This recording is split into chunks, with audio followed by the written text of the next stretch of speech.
class and, growing up in elementary school and junior high school and high school. So I did like to draw once in a while, but this was different because I had decided that I wanted to try to create a masterpiece. So I went back to my apartment where I was staying, and I got myself a piece of oak tag, which is a piece of thick paper, basically, and it was about this size. And I had gotten some crayons for the holidays for my mom. You can see over here, it says Caran Dash. That's the brand of crayons that I had. It had about 30 different colors in it, and so very bright colors. And the first thing that I did, I couldn't really think of what to do, but the first thing I did is I drew myself into the picture. Do you think it's all right if I stand here and just show it here, or should somebody walk around showing this more closely to the kids? I can talk about it while if you show it to them more closely. So I put my legs down at the bottom, and it's like it's me on my bed. Can you see? Drawing this picture.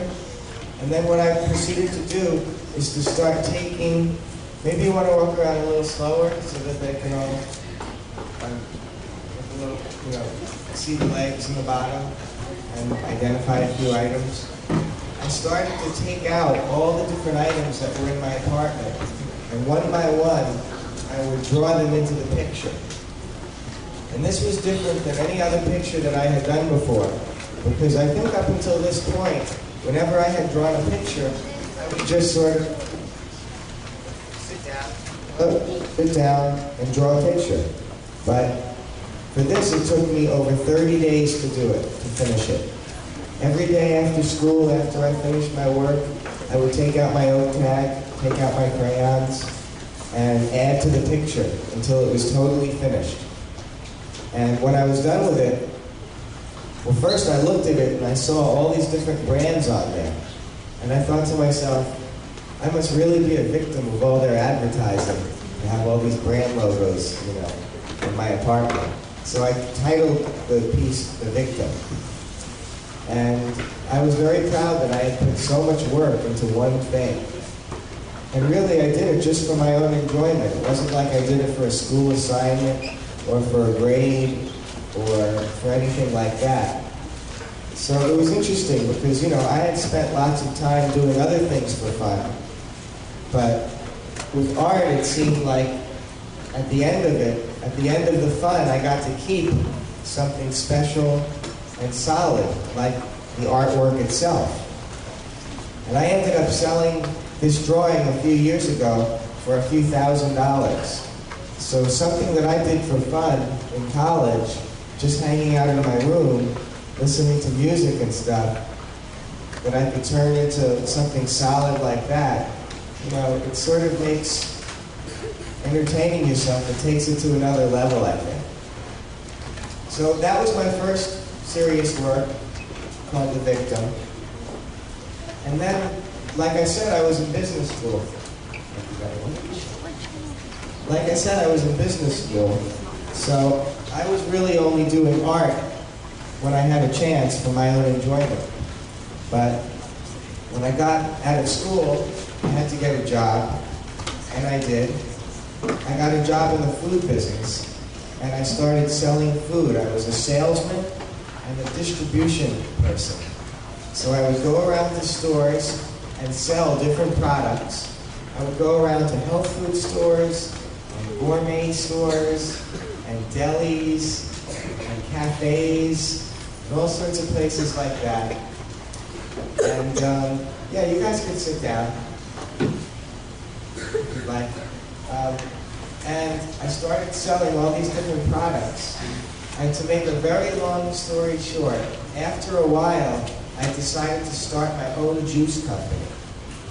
So I don't know if you know about that part of my story, but besides being an artist and cutting up cereal boxes, I started a fruit juice company.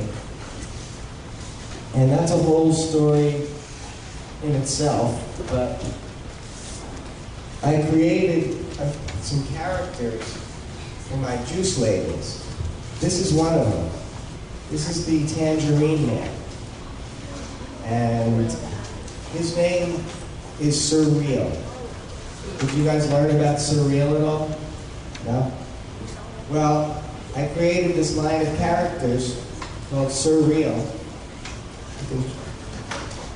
Hold on one second.